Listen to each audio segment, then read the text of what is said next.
Okay, let's talk about filter animation. What is filter animation? Why would you want to animate your filter? Well, you've got a bass sound going. It sounds wonderful. You've got a filter, which is actually controlling the cutoff frequency of the sound itself. Listen. And you can play with it.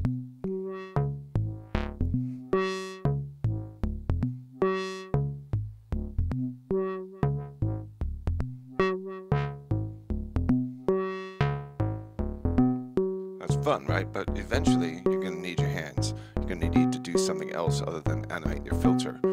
I've experienced relying on hand manipulation, and frankly I really love it. It makes live performance really, really fun to do things like just with my hands. But it's kind of a bummer when you sort of get a crowd moving, or you get people really going to something that you're doing with your hands and you're going to move on. That really is kind of a drag. And so the idea is, what can we do to make a unique or interesting sound that changes over time or changes in response to different things without having to rely completely on doing it with your hands. The first way to do it is with an envelope. So a filter envelope is a pretty common thing. In fact, I wouldn't make a bass sound or a synth sound that didn't have a volume amplifier as well as a filter amplifier. So here's an envelope, and I'm going to plug that right into the filter. Now the shape of the envelope, it's actually changing the filter, and you can change the amount.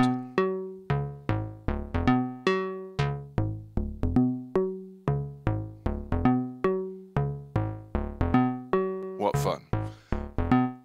But that's not really what I meant by animation. I mean, if anything, that's just adding an envelope to change the shape of the sound. You want to animate this. You want to do something a little more interesting. So, another way to handle that is with a low frequency oscillator, or an LFO.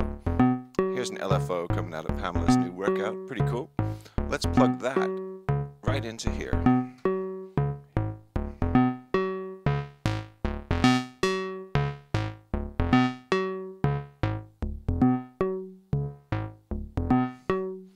What's fun about this is we can now change the speed.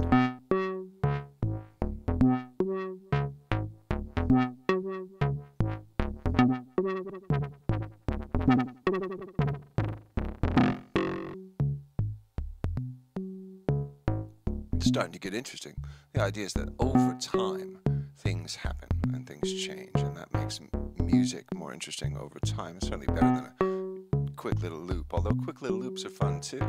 It's still not really animation. So let's talk about how to take that a little bit further. Well, what if I take this LFO and I patch it into my little mixer here, and then I take my envelope and I actually cause it to actually do it that way and get another cable so that we can take the output of the second piece and then plug it in to the CV input of the filter.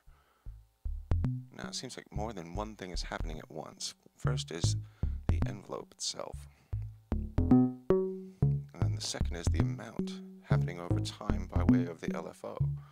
So we're mixing the voltage together to create a sort of a complex animation that's more interesting. It's nice when it's slow, because then you don't really see it coming. It's not so frantic, but sometimes you kind of want to get frantic.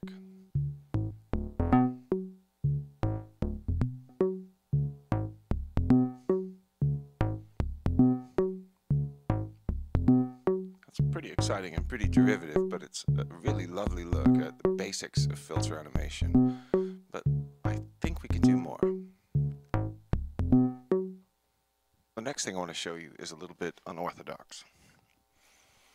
The IntelliGel Shifty is actually meant to be a shift register and voice allocator. So what it does is it takes a single pitch information and it sends it out to 4 or up to 4 different locations. Does a lot more than that too, but I'm using it here in a somewhat unorthodox way. So what I'm doing is I'm taking control voltage and I'm taking an LFO, just like I showed you before, and I'm sending it into the Shifty, which is then allocating the voices based on a clock to affect the filter CV inputs over time. So here it is.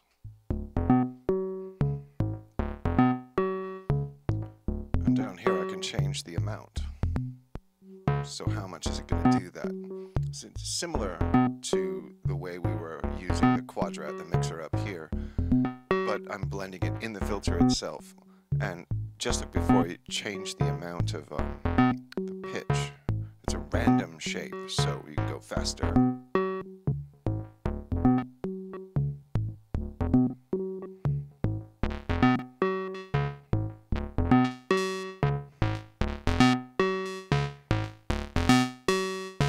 Or make it happen a lot slower.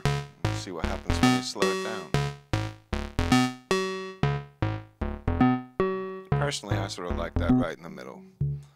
I don't know. I mean, the shifty here is unipolar, so it's not going to go up and down, but it's track and hold, so it's actually tracking the little filter blip that it's grabbing, almost like a little dit. And it's taking it and it's applying it as it hits the output to the amount that I've set on the filter. A really clever way to animate the filter, but you know, I think we can do more.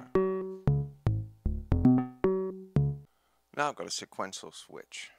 The sequential switch receives a clock, and then it goes in sequence.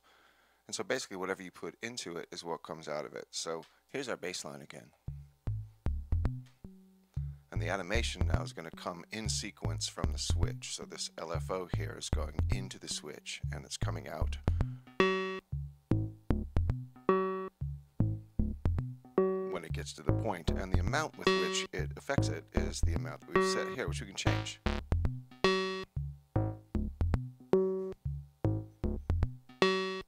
So, what fun, right? Really fun. Let's see what happens when we change the clock.